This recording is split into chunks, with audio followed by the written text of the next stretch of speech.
Good morning, Deshaun. Thanks for being with us today. Thank you for having me. Appreciate it. Hey, so let's start right off the bat. You end your first season, has to cut short with the ACL injury. Your second season, your first full season, you make it to the Pro Bowl. How did it feel to be able to do that? Man, it felt great. Thankful that, Philip and Tom didn't have to go, so I can be able to go to my first one. But, it was an awesome experience. I had a great time down in Orlando with all the guys, and it was pretty cool. I enjoyed it. Deshaun, Chris Carter here. Great to talk to you again. Man, you got hit an awful lot last season, 62 sacks. What are you and Bill O'Brien in discussing moving forward? Because you talked about areas to improve in.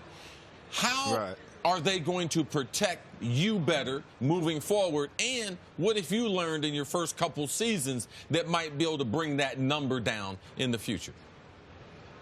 Being able to get the ball out a little bit quicker, and then kind of communicating with the O-line, making sure we're on the same page, kind of understanding what the defense is doing pre-snap, so I can know where to get the ball out whenever, pressure do come, or, an O-lineman miss a block or something like that, and try to get the ball to the receivers, quick as possible. We watch Tom Brady all the time, and, he don't really get sacked too much because he already know where he's going with the ball, so the ball's out. So, just taking my game to another level with the knowledge and helping the whole offense out, that way. Deshaun, you had that great stretch during the season where we kept coming in here on Monday talking about your win and a win and a win and a win, and it was week after week. Then you won the AFC South. It was a good time for you guys, but what has to happen for your team to take the next step moving forward now? Of course, health. You got to have that health, but also just kind of once we get to that opportunity in the playoffs again, we got to really, take it, to another level. As far as the training, preparation, everything, we just got to take it to another level because it's a whole new season, and everyone is for their own self. So once we get in that opportunity into that, the playoff, time, we just got to make sure that we take another step and train a little bit harder. You have one of the opportunities as a young quarterback to throw to one of my favorite receivers in the league, and not only just because of his hand size, his catch radius, but I just believe our careers had a lot of things in similar.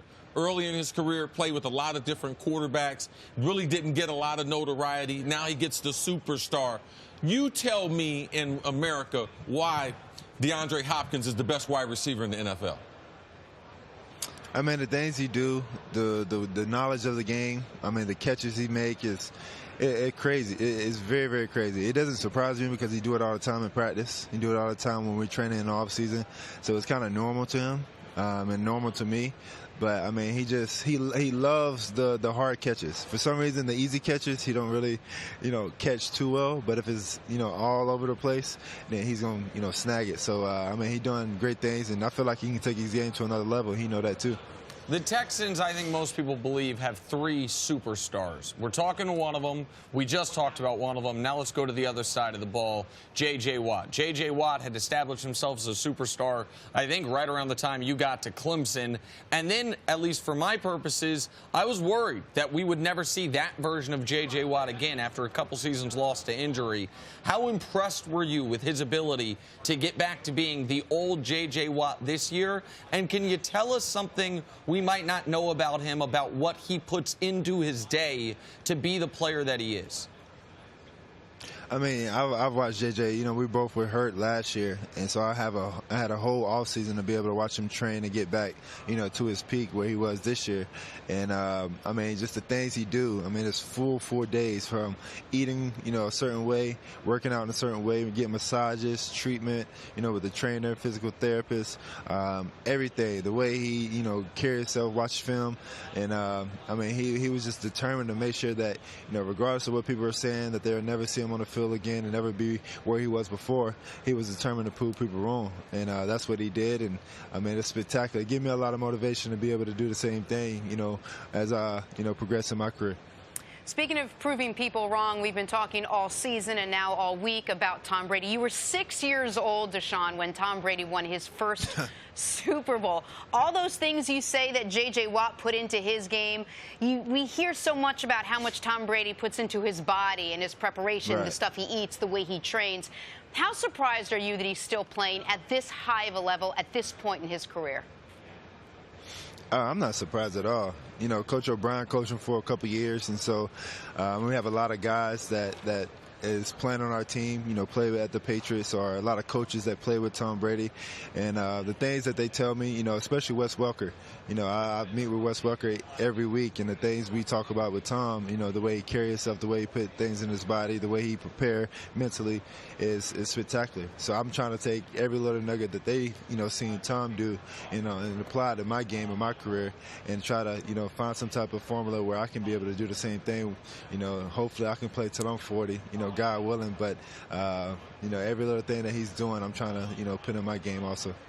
Deshaun, you're in a very unique time in NFL history. Not only do we have the GOAT and Tom Brady playing at the Super Bowl LIII, we have Drew Brees, Phillip Rivers, and a number of others, Ben Roethlisberger, guys playing at a high level. But also, we have a group of young quarterbacks under 25 that I would believe will have the same type of career. You're giving advice to Jared Goff going to Super Bowl 53. You faced this defense and the Pats twice. What advice are you giving him that he's able to go out there and dictate this win for the Rams to pull off the upset? I think really two or three things is, you know, protect the ball. When you're in the red zone, score points. Don't kick field goals, score points. And really the third thing, just, you know, play free, play confident, you know, because they're going to try to take you out of the game early, try to confuse you. But if you just stick to your P's and Q's and do everything that you know, prep for all week, you'll be just fine. But protecting the ball, scoring touchdowns, have to score touchdowns, and then just, you know, being who you are. All right, let's talk about the Patriots a little bit. You played them your rookie season. You led the Texans to what looked like a great win. I think that game was in Gillette, if I'm remembering correctly. And then Tom Brady drove down the field, as he so often does. I'm not sure if that was actually a catch at the front of the end zone by Brandon Cooks, but the referees missed it, and you guys end up losing. But your guys' offense was able to move the ball. You played them the first game of this year as a different story. What are the types of things we hear all the time, and we saw what they did to Pat Mahomes in the first half last week, that the Patriots try to confuse you, that they don't let you know defensively what type of coverage you're going to see? What are the types of things they do differently from a front-end coverage perspective or from a pre-snap cover perspective that can be difficult on the quarterback of the opposing team? Honestly, I think, you know, especially for me and probably even Pat also, you know, you watch the first games that me and Patrick Mahomes played against the Patriots, you know, they were kind of, I wouldn't say basic, but you can tell what they were doing. So you can kind of, you know, just, you know, pick where you want to go with the ball. But the second time, you know, the defensive line contain you, try to keep you in the pocket. They disguise a little bit longer, and the coverage is a little bit more tighter. And, you know, they don't do the same thing that they did in the previous game. So it makes the game a lot more harder. And, you know, both games, like we, you know, with Patrick, you know, it started off, you know, slow, and then the second half he caught fire. Same with ours. You know, we lost by 7, you know, in the second half. We kind of, you know, caught fire with the run game and, you know, the quick pass game, and, you know, it came down to a Hail Mary. So, I mean, they do a good job of switching up what they do. It's never the same, and I mean, they're very, very disciplined. Deshaun, enough with pro football. Let's get a little bit, because I know, man, you are proud of your Clemson Tigers. Man, you brag how Dabo Swinney went to Georgia, be able to take you all these top recruits from all these other hotbeds and bring them to Clemson. Explain what Clemson's doing right now as far as football, and give us a little insight on who Dabo is and your personal relationship, that connective to this tissue that both of you have there with the Clemson Tiger allegiance growing strong now in college football. I mean, they're up there with Alabama. You know, year in, year out, they're going to have the best athletes. They're going to have the great people. They're going to have a coaching staff that's going to, you know, make sure that their players are ready to go. You know, it's pretty much a dynasty now. And, you know, we don't, you know, once I got to Clemson, you know, when I was a freshman, it was more just trying to win the ACC. But now it's, you know, either national championship or it was a, you know, terrible year.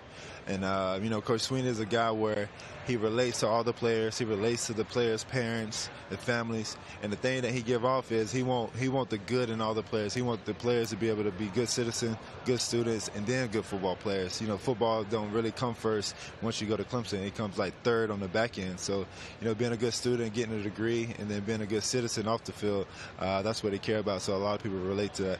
Deshaun, obviously Clemson had a lot of great players before you got there and had some success. And now they are one of the two most prominent programs in college football, and Dabo Swinney is the face of that program. But how much pride do you take personally that when people look at Clemson football now, it started with 2 unbelievable games by you? I know there's other guys. I know it was a team effort. But when you look at what they've done since you left, how much pride do you take in what you were able to do in those 2 national championship games to put them in that position? I take a lot of pride in it. That's one reason why I went to Clemson, is because back when, they were recruiting me my sophomore year in high school, Coach Swinney said, hey, you're going to be the quarterback that change this whole program. You're going to make sure that you're going to set the tone and make us a dynasty. And that's what I fell in love with. He was honest with me, and that's what I wanted in myself. And so that's the reason why I went to Clemson, and those opportunities came up, those 2 national championships, and I took advantage of it.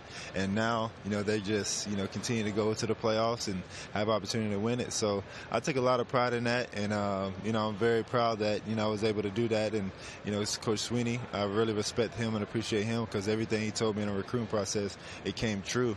And I really love it. All right, Deshaun, before we let you go, tell us a little bit about your partnership with Old Spice.